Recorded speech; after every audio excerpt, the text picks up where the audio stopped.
इस वीडियो में हम चर्चा करेंगे शिव पुराण रुद्र संहिता चतुर्थ खंड 15वां अध्याय शिव गणों से गणेश जी का युद्ध। इससे पहले के वीडियो अगर आपने नहीं देखे हैं तो जाके जरूर से सुने ऑडियो, और यहाँ पे हम उससे आगे की चर्चा करेंगे। ब्रह्मा जी बोले, नारद, जब भगवान शिव ने इस प्रकार अपने गणों को आज्ञा दी कि वे द्वार पर खड़े उस गण को किसी भी प्रकार से हटा दें, तब शिव गण निर्भय होकर पुनः महल के द्वार पर आ खड़े हुए।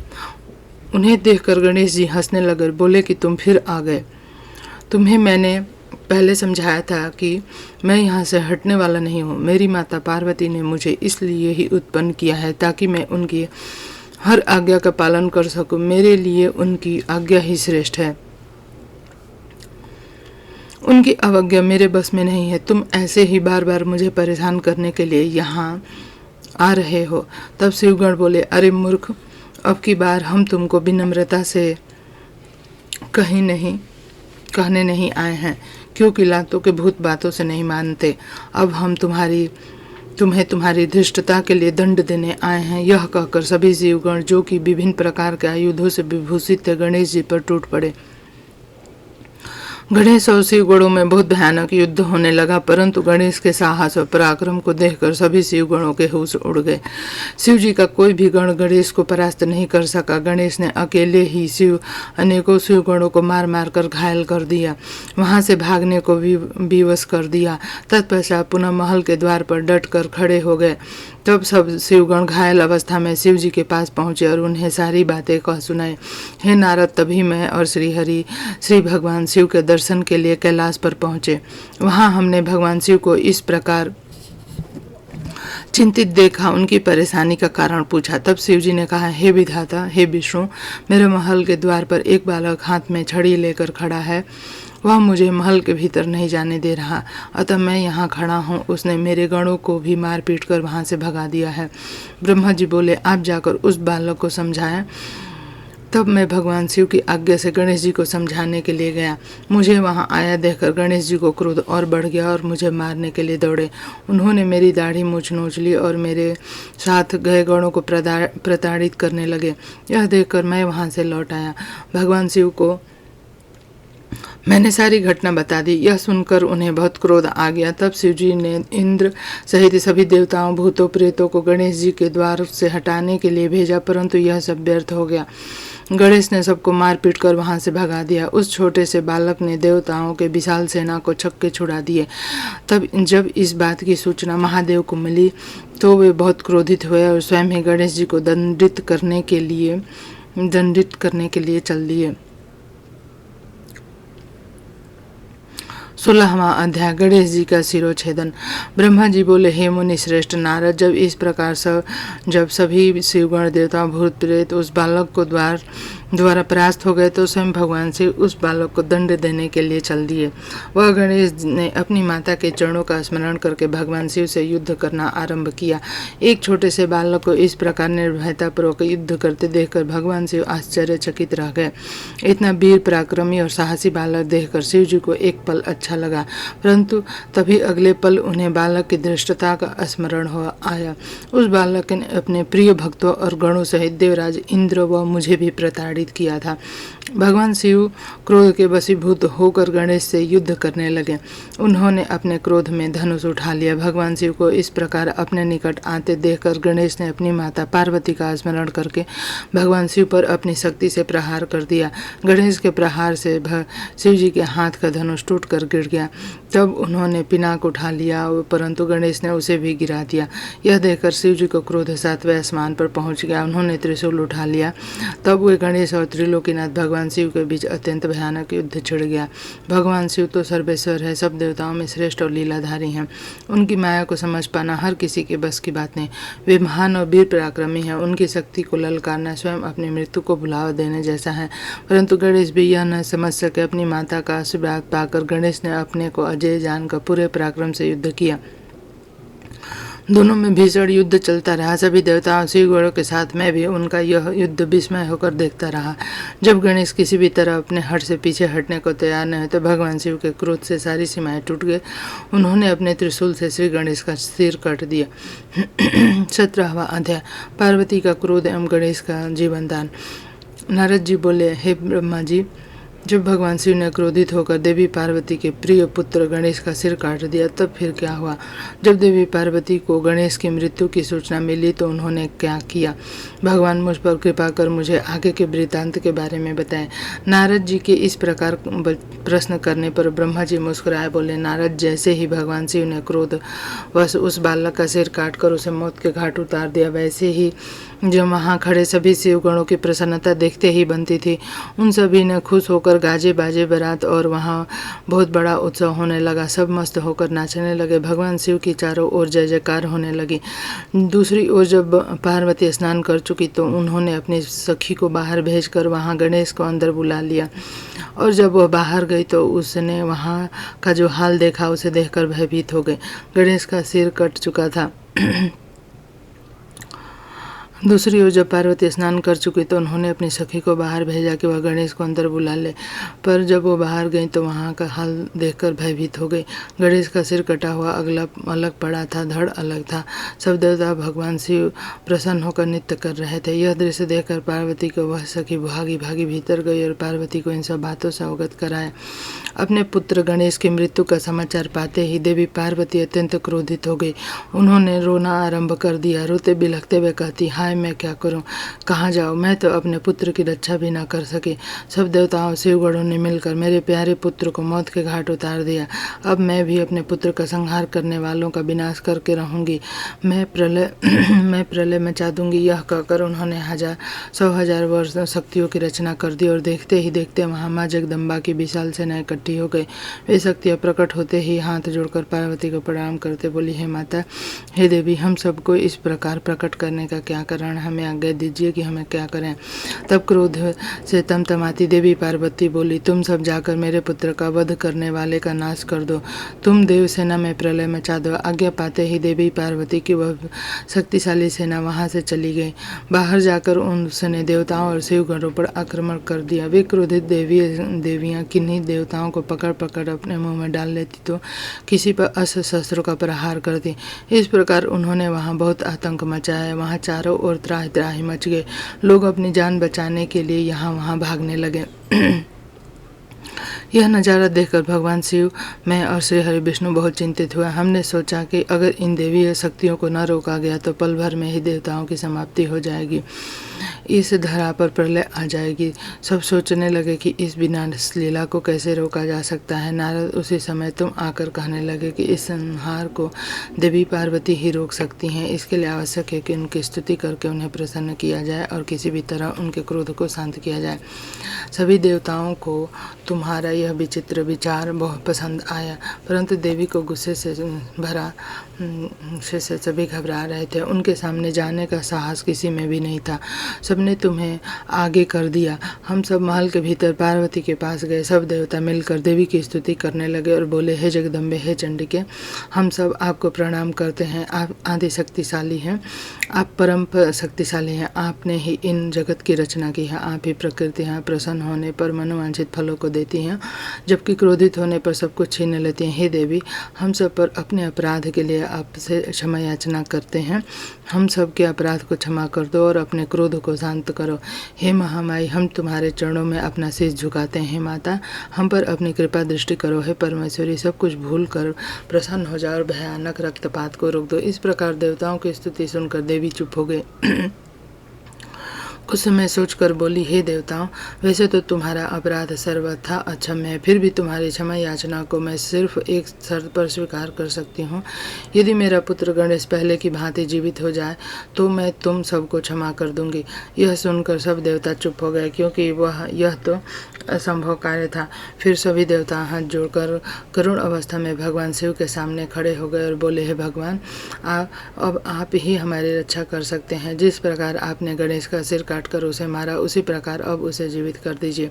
देवताओं को प्रार्थना सुनकर भगवान शिव बोले कि देवताओं, तुम परेशान मत हो, मैं वही कार्य करूंगा जिससे तुम्हारा मंगल हो। भगवान शिव ने देवताओं को आदेश दिया कि उत्तर दिशा में जा और जो पहले प्राणी मिला उसका सिर काट कर ले आए, और उसका सिर हम गणेश के धड़ से जोड़कर उसे जीवित कर देंगे। देवता उत्तर दिशा की ओर चल दिए। वहाँ सर्वप्रथम उन्हें एक दांत वाला हाथी मिला, वे उसका सिर काट कर ले आए। वहाँ महल के द्वार पर वापस आकर उन्होंने गणेश के धड़ को धो पोंछ कर साफ किया, उनकी पूजा की, तब उसमें हाथी का सिर लगा दिया। तत्पश्चात श्री हरि विष्णु ने भगवान शिव के चरणों का ध्यान करते हुए मंत्रों से अभिमंत्रित जल के मित्र शरीर पर छिड़का। जल के छींटे पड़ते ही भगवान शिव की कृपा से वह बालक ऐसे उठ खड़ा हुआ जैसे अभी अभी नींद से जागा हो। वह बालक अब हाथी का मुख लग जाने से गजमुखी हो गया था, परंतु फिर भी बहुत सुंदर और दिव्य लग रहा था। रक्तवर्ण का वह बालक अद्भुत शोभा से अवलोकित हो रहा था। जब भगवान शिव की कृपा से पार्वती पुत्र गणेश को जीवित हो गया तो सभी देवता और शिवगण अत्यंत प्रसन्न होकर नृत्य करने लगे। उनका सारा दुख पल भर में ही दूर हो गया। देवी पार्वती अपने प्रिय पुत्र गणेश को जीवित देखकर बहुत प्रसन्न हुई, उनका क्रोध भी शांत हो गया। 18वां अध्याय गणेश गौरव। नारद जी बोले, हे विधाता, जब भगवान शिव की कृपा से पार्वती पुत्र गणेश पुनः जीवित हो गए तब वहाँ क्या हुआ? जीवित होकर उन्होंने क्या कहा? नारद जी यह प्रश्न सुनकर ब्रह्मा जी बोले, हे नारद, जब श्री हरि विष्णु ने हाथी का मस्तक गणेश के धड़ से जोड़कर उसे जीवित कर दिया तब यह देखकर देवी पार्वती बहुत प्रसन्न हुई। उन्होंने गणेश को बाहों में भरकर गले से लगा लिया, उसे चूमने लगी। फिर उन्होंने गणेश को सुंदर व मनोहर वस्त्र और रत्न जड़ित आभूषणों से सजाया।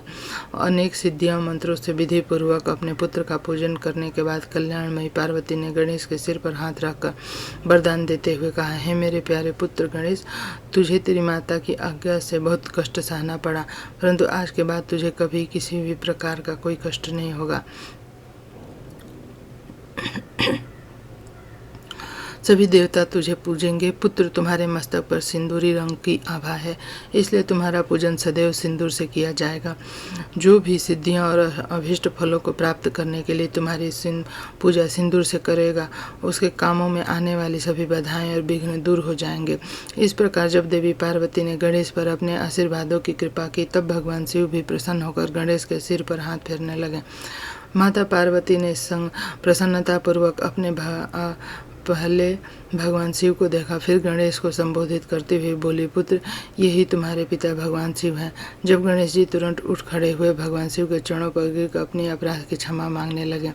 गणेश ने कहा, हे पिताजी, मैं अज्ञानतावश आपको पहचान नहीं सका, इसी कारण मैंने आपको घर के भीतर जाने नहीं दिया था। हे प्रभु, आप मेरी इस मूर्खता को कृपा करके क्षमा कर दें। अपने पुत्र गणेश को इस प्रकार क्षमा याचना करते देखकर भगवान शिव को प्रसन्नतापूर्वक उन्हें क्षमा कर दिया। तब मैं, विष्णु जी और शिव जी त्रिदेवों ने कहा, जिस प्रकार इस संसार में हम तीनों देवों की पूजा होती है उसी प्रकार गणेश भी सभी के द्वारा पूज्य होंगे। किसी भी मांगलिक कार्य में सर्वप्रथम गणेश का पूजन किया जाएगा, तत्पश्चात हम सबका। यदि ऐसा न किया गया तो पूजा सफल नहीं मानी जाएगी और पूजा का फल भी नहीं मिलेगा। तब शिव जी ने सभी मांगलिक पूजन वस्तुएं मंगाकर गणेश का पूजन किया। उसके बाद मैंने, विष्णु जी, पार्वती और अन्य देवताओं ने भी किसी विधि विधान से पूजा की।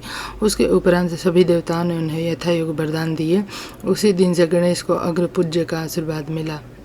19वां अध्याय गणेश चतुर्थी व्रत का वर्णन। ब्रह्मा जी बोले, हे मुनि श्रेष्ठ नारद, इस प्रकार गणेश जी के जीवित होने पर अब और आनंद छा गया। सभी बहुत प्रसन्न हुए। सभी देवता उन्हें विचित्र प्रकार के वरदान प्रदान कर रहे थे। तब ईश्वरों के ईश्वर महादेव जी भी गणेश पर अपनी विशेष कृपा दृष्टि बनाया कर बोले, हे गिरिजानंदन, तुम मेरे दूसरे पुत्र हो। तुम्हें न पहचानने के कारण तुम्हारा यह अपमान हुआ, इसलिए मेरे भक्तों ने तुम पर आक्रमण किया, परंतु आज से कोई भी तुम्हारा विरोध नहीं करेगा। तुम सभी के पूजनीय और वंदनीय होगे। तुम साक्षात जगदम्बा के तेज से उत्पन्न होने के कारण परम तेजस्वी और पराक्रमी हो। तुम्हारी वीरता और साहस का लोहा इस संसार में हर प्राणी मानेगा। आज से तुम मेरे सभी शिवगणों के अध्यक्ष हो। ये सभी तुम्हारे आदेश का पालन करेंगे। आज से तुम गणपति नाम से भी जाने जाओगे। यह कहकर सर्वेश्वर भगवान शिव 2 पल के लिए मौन हुए, फिर बोले, हे गणपति, तुम्हारा जन्म भाद्रपद मास के कृष्ण पक्ष की चतुर्थी तिथि को देवी पार्वती के निर्मल हृदय से चंद्रमा के उदय के समय हुआ, इसलिए आज से इस दिन को भी पूरी भक्ति भाव से तुम्हारा स्मरण करके व्रत करेगा, उसे समस्त सुखों की प्राप्ति होगी। मार्गशीर्ष मास के कृष्ण पक्ष की चतुर्थी के दिन सुबह स्नान करके व्रत रखें। धातु मूंगे या मिट्टी के बर्तन बनाकर उनकी प्रतिष्ठा करें। धातु मूंगे या मिट्टी की मूर्ति बनाकर उनकी प्रतिष्ठा करें। तत्पश्चात मूर्ति की दिव्य गंधों, चंदन एवं सुगंधित फूलों से पूजा करें। रात में 12 अंगुल लंबी 3 गांठ वाली 101 दुर्वों से पूजन करना चाहिए।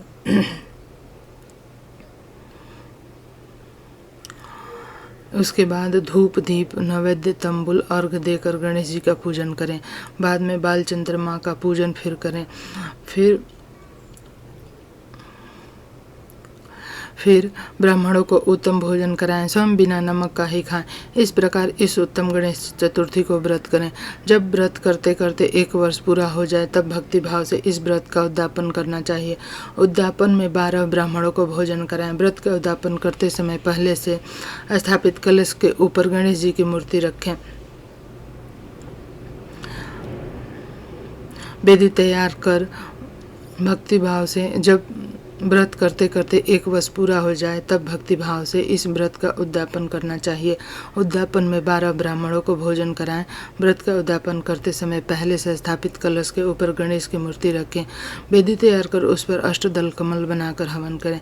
तत्पश्चात मूर्ति के सामने 2 स्त्रियों और 2 बालकों को बिठाकर उनकी विधि विधान से पूजा करें। फिर उन्हें आदरपूर्वक भोजन कराएं। पूरी रात उनका भक्ति भाव से जागरण करें। सुबह होने पर गणेश जी का पुनः पूजन करें। पूजन करने के पश्चात उनका विसर्जन कर दें। फिर बालकों से का आशीर्वाद लेकर उन्हें स्वास्तिक वचन कराएं और व्रत को पूर्ण करने हेतु श्री गणेश को पुष्प अर्पित करें। तत्पश्चात भक्ति भाव से दोनों हाथ जोड़कर उन्हें नमस्कार करें। हे गणेश, इस प्रकार जो श्रद्धापूर्वक उत्तम भक्ति भाव से के साथ तुम्हारी शरण में आएगा और तुम्हें रोज पूजेगा, उसके सभी कार्य सफल हो जाएंगे और उसे सभी अभीष्ट फलों की प्राप्ति होगी। गणेश का पूजन सच्चे मन से सिंदूर, चावल, चंदन और केतकी के फूलों से करने से वाले के सभी विघ्नों और कलेशों का नाश हो जाता है। उस मनुष्य के अभीष्ट कार्य अवश्य ही सिद्ध होंगे। यह गणेश चतुर्थी व्रत सभी स्त्री एवं पुरुषों के लिए श्रेष्ठ है। विशेषतः जो मनुष्य अभिद्य की इच्छा रखते हैं उन्हें उत्तम भक्ति भावना से इस व्रत को अवश्य करना चाहिए, क्योंकि गणेश चतुर्थी का व्रत करने वाले मनुष्य की सभी इच्छाएं और कामनाएं पूरी होती है। इसलिए सभी मनुष्यों को श्रेष्ठ व्रत को पूरा करना चाहिए। सदैव तुम्हारी भक्ति भाव से आराधना करनी चाहिए। इस प्रकार त्रिलोकीनाथ भगवान शिव ने अपने पुत्र गणेश को सभी मनुष्यों और देवताओं द्वारा पूजित होने का उत्तम आशीर्वाद प्रदान किया। सभी देवता, ऋषि मुनि भगवान शिव के वचन सुनकर बहुत प्रसन्न हुए। उनके आनंद की कोई सीमा न रही। वे सभी भक्ति रस में डूबकर शिव पार्वती पुत्र गणपति की आराधना करने लगे। यह देखकर देवी पार्वती की खुशी की कोई सीमा न रही। वे देवताओं को अपने पुत्र गणेश का पूजन करते देख मन ही मन भगवान शिव के चरणों का ध्यान करते हुए उनका धन्यवाद करने लगे। उनका सारा क्रोध पल भर में ही शांत हो गया। उस समय सभी दिशाओं में सुमधुर धुदुम्बियाँ बजने लगी। अप्सराएं सहर्ष से नृत्य करने लगी। सुंदर मंगल गान होने लगे और श्री गणेश जी पर आकाश से फूलों की वर्षा होने लगी। अपने पुत्र को गणाधीश बनाए जाने पर माता पार्वती फूली नहीं समा रही थी। उस समय चारों ओर उत्सव होने लगे। तत्पश्चात उस समय वहां उपस्थित समस्त देवता और ऋषि मुनि उस स्थान के निकट गए जहां भगवान शिव और देवी पार्वती अपने पुत्र गणेश के साथ विराजमान थे। देवता और ऋषियों ने भक्ति भावना से उन्हें नमस्कार किया, उनकी स्तुति करने लगे। फिर शिव जी से विदा लेकर सब अपने अपने धामों को चले गए। फिर मैं और श्री हरि भी उनसे विदा लेकर अपने अपने लोक को लौट गए। जो मनुष्य सिर धैर्य से सावधान होकर इस परम मंगलकारी कथा को सुनता है वह सभी मंगलों का भागीदार हो जाता है। यह गणेश चतुर्थी व्रत की कथा उत्तम कथा पुत्रहीनों को पुत्र, निर्धनों को धन, रोगियों को आरोग्य, अभागों को सौभाग्य प्रदान करती है। जिस स्त्री का पति उसे छोड़कर चला गया हो, गणेश की आराधना के प्रभाव से पुनः उसके पास लौट आता है। दुखों और सुखों में डूबा मनुष्य इस उत्तम कथा को सुनकर शोक रहित होकर सुखी हो जाता है। जिस मनुष्य के घर में श्री गणेश की महिमा श्री गणेश की महिमा का वर्णन करने वाले उत्तम ग्रंथ रहते हैं, उस घर में सदा मंगल होता है। श्री गणेश की कृपा अपने भक्तों पर सदा रहती है और वे अपने भक्तों के कार्य में आने वाले सभी विघ्नों का विनाश कर उसकी सभी मनोकामनाओं को पूरा करते हैं। 20वां अध्याय पृथ्वी परिक्रमा का आदेश, गणेश विवाह व कार्तिकेय का रुष्ट होना। इस विषय पर चर्चा हम अगले वीडियो में करेंगे। जो है वीडियो को लाइक करें और शेयर करें और वीडियो कैसा लगा कमेंट करके बताएं। चैनल को सब्सक्राइब करें। धन्यवाद।